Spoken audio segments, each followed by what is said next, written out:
Mirador, dossier d'enquête. La gestion publique sous les tropiques, ça sent les écuries d'Augia. Nous remuons le couteau dans la matelote de la malgouvernance. L'heure de vérité a sonné.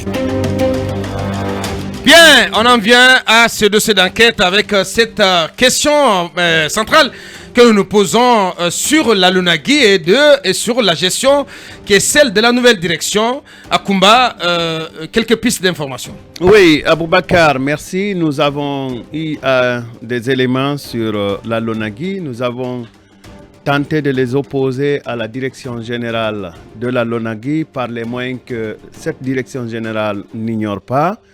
Nous avons été saisis d'un appel téléphonique du chargé de la communication qui nous a fait une proposition que la direction générale n'en ignore pas. Ouais. Et nous avons décliné sur cette proposition et nous n'avons pas eu de réponse aux questions que nous avons soumises à la direction générale de la Lonagui de la part de la Lonagui. Bien. Alors, les questions que nous avons soumises à la direction générale de la Lonagui se résument comme suit. Ouais. Nous avons appris que désormais, le directeur général de la Lonagui, M. Babasilla, est le seul signataire sur le compte. Ouais. Nous avons opposé cette question à la direction générale à travers ses services qui n'a pas souhaité nous donner une réponse, qui a plutôt fait une proposition verbale commerciale. Ouais. Proposition commerciale donc verbale. Ouais. Pour être plus simple et ne pas subir les foudres de talibé qui comptent les fautes dans les phrases. Ouais.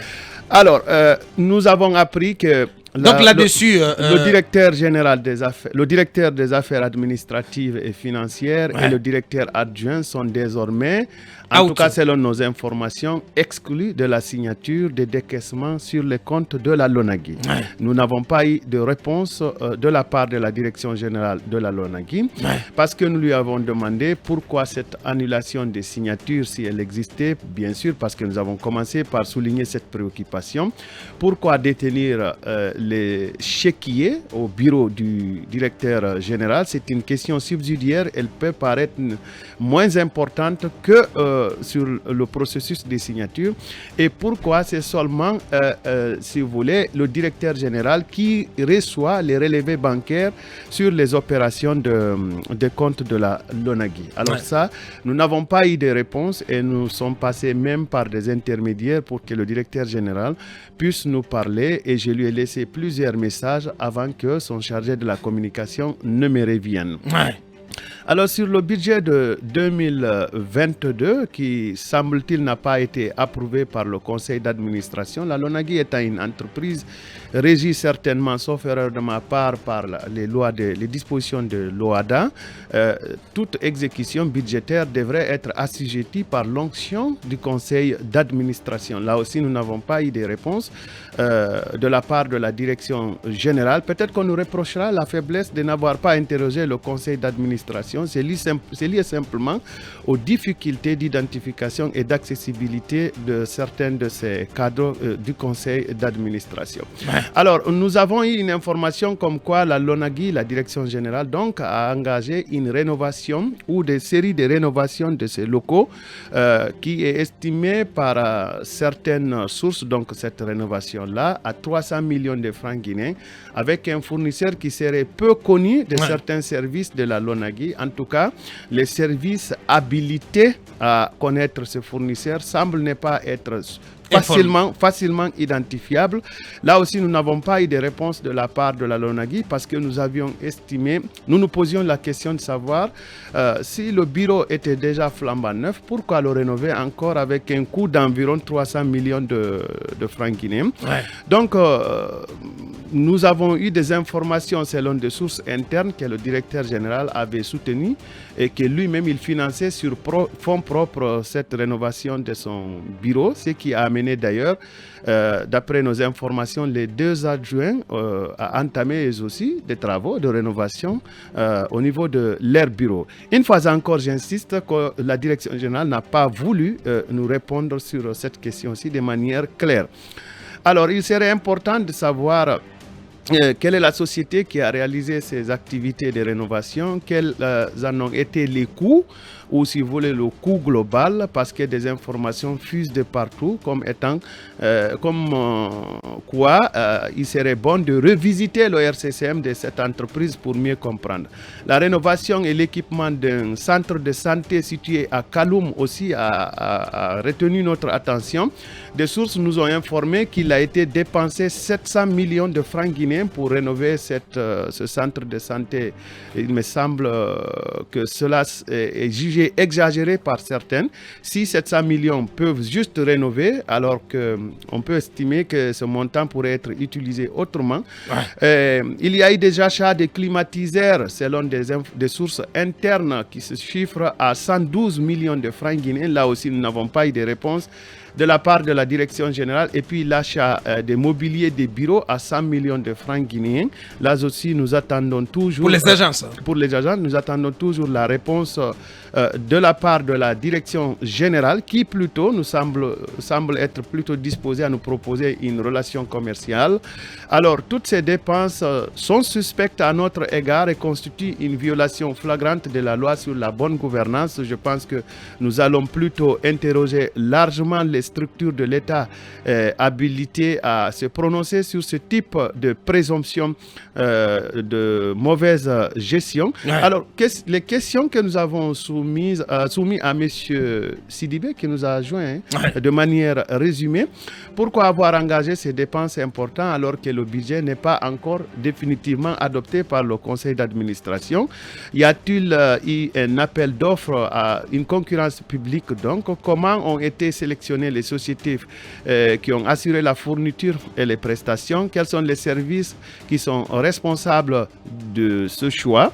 Et puis, existe-t-il un procès verbal de sélection des partenaires ayant bénéficié de tout ce marché-là? Et pourquoi engager un audit qui s'élève en termes d'honoraires à 7 milliards de francs guinéens, alors que le chiffre d'affaires de la LONAGUI est en baisse après des mois, en tout cas depuis janvier 2022.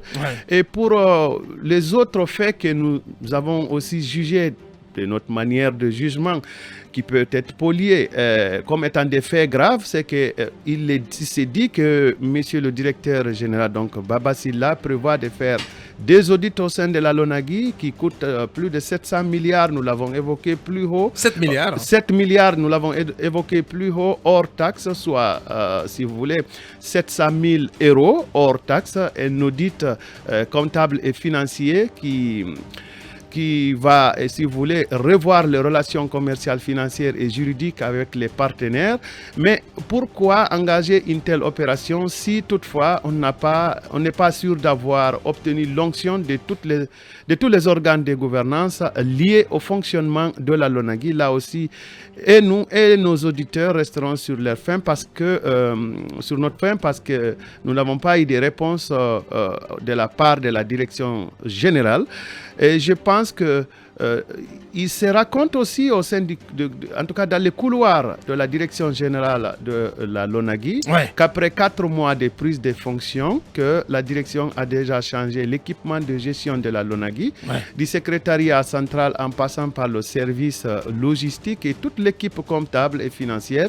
Il est assisté par un ami, c'est-à-dire la direction générale semble être assistée par un ami à lui avec qui il est venu, qui joue le rôle de l'assistant consultant avec qui il décide de toutes sortes d'actions à prendre, pratiquement sans consultation des 2 autres directeurs adjoints. Ces derniers, donc cet ami qui semble avoir été importé avec lui, serait payé à 15 millions par mois avec d'autres avantages.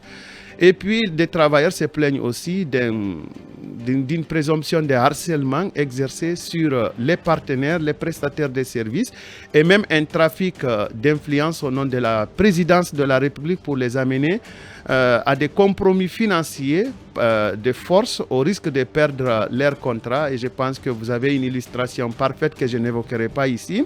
Et on se pose plusieurs questions sur la gestion actuelle de la LONAGUI et pourquoi l'écartement des directeurs généraux et d'autres structures assez importantes dans la gestion de la LONAGUI.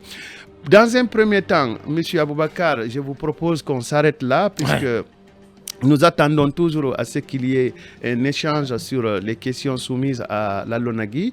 Et puis, on évoquera dans les prochains jours certainement d'autres aspects beaucoup plus scandaleux. Ouais. Parce qu'on apprend que l'équipe comptable et financière est donc suspendue. Des questions à ce propos, des questions également sur les relations avec les imprimeries, en tout cas en ce qui concerne les rouleaux thermiques et du programme PMU. Beaucoup de questions. Où les dépenses ont subi une croissance exponentielle. Extraordinaire. Bien, Talibé... Il faut encore attendre la réponse de la direction générale qui ne souhaite pas s'exprimer. Certainement, elle a déjà des préjugés sur la personne qui mène l'enquête. Bien. Mohamed Kaba, on vient d'entendre une partie de cette enquête de Akumba sur la gestion actuelle de la LONAGUI par la nouvelle direction. Une gestion jugée catastrophique. Vous savez, de Aminata Silla à Baba Silla, les méthodes n'ont pas changé. Un directeur général qui s'offre le luxe de rénover son bureau à plus de 300 millions de francs guinéens. Je ne sais pas quel est le décorateur ou quelle est cette entreprise qui va décorer le bureau. Un directeur qui, de façon unilatérale, entre guillemets, écarte ses adjoints sans motif valable. Suspend l'équipe comptable et financière. Est-ce qu'il a l'aval de son patron, le colonel Amara Kamara? Il faut se poser la question. Et qui exécute aussi un budget qui n'a pas été validé par le CA. Par le conseil d'administration. Et un directeur qui veut commander des audits à hauteur de plus de 7 milliards de francs guinéens sans l'avis du même conseil d'administration. Je pense qu'il n'y a pas de remis-ménage à faire. Il n'y a pas de réflexion à poser, il n'y a pas à faire travailler les ménageurs, c'est de remplacer le directeur général purement et simplement. Parce que les méthodes qu'on condamne, si les mêmes pratiques reviennent à la LONAGUI, je comprends enfin pourquoi cet acharnement contre la société Guinée Games. Je comprends parfaitement parce qu'il y avait des zones d'ombre, mais lorsqu'il y a des bisbilles au bourdon, c'est les résultats qui sont on peut bien se permettre de s'acharner sur Guinée Games, mais posons-nous la question, comment le PMI est déjà géré? PMI, c'est 300 kiosques. Depuis que PMI a été récupéré, sauf information contraire venant de la direction, le plus haut chiffre fait par la LONAGUI à travers la gestion du PMI par mois, c'est 14 milliards. Alors que avec la société la société Winnie, si je m'abuse, PMI, c'était autour de 20 milliards de francs guinéens par mois. C'est grave. Alors posez-vous des questions quand même. Il n'y a pas de question à se poser, c'est une pratique qui est honteuse. Un journaliste qui vous envoie un questionnaire pour une enquête et vous faites une proposition commerciale. Qu'est-ce que cela veut dire? Mais c'est de la concussion. C'est dommage. C'est de la corruption à ciel ouvert. Merci Mohamed. Donc, à la LONAGUI, désormais, je sais même en appelant quelqu'un qu'ils vont essayer de me corrompre. Parce qu'apparemment, c'est le principe à la LONAGUI. Allez-y, Talibé Barry, sur ce pan de l'enquête de Akumba.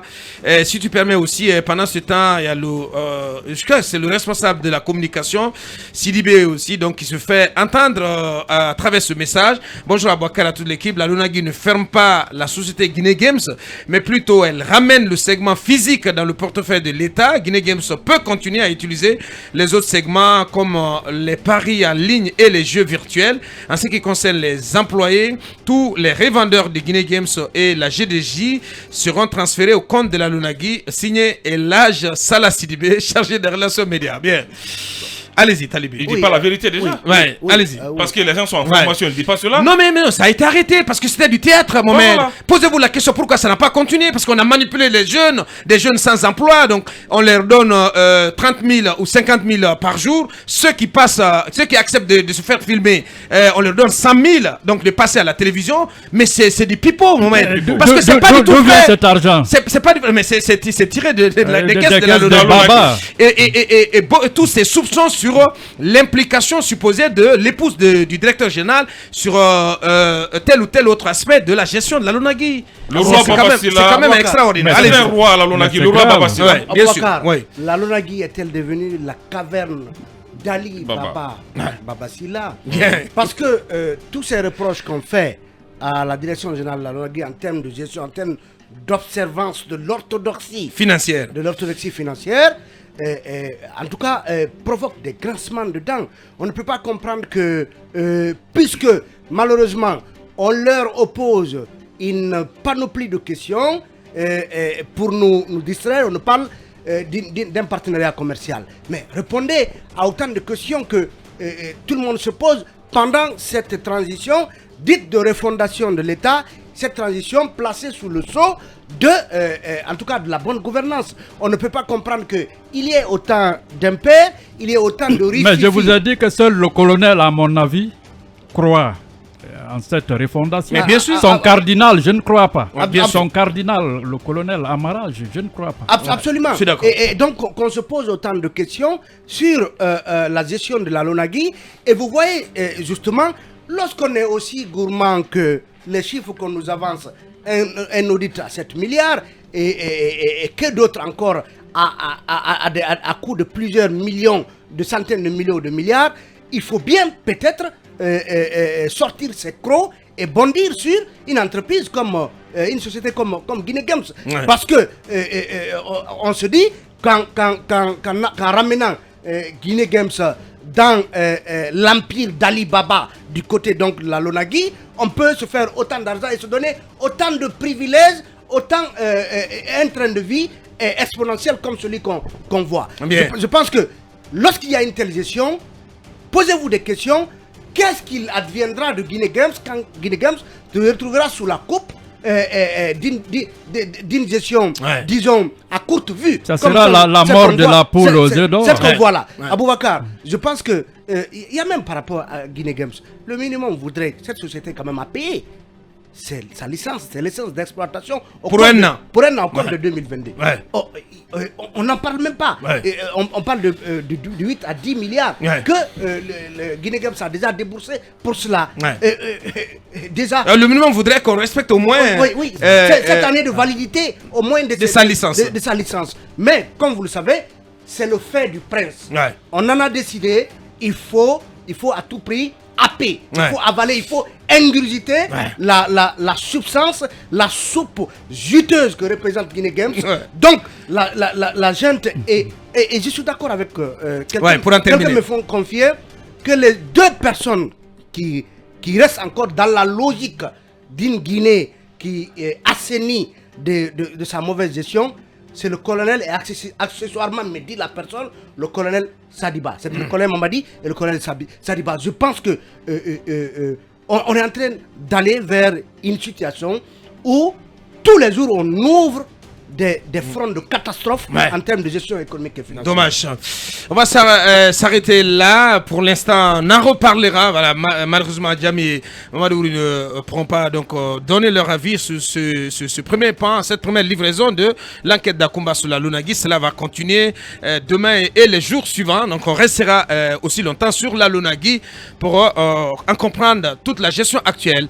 Pour l'heure, nous partons pour nos obligations commerciales. On revient pour parler de ce qui concentre l'actualité. Cet appel à manifester le 28 juin et le 4 août lancé par le FNDC, un appel auquel répondent plusieurs partis politiques et coalitions de la société civile. On revient dans quelques minutes.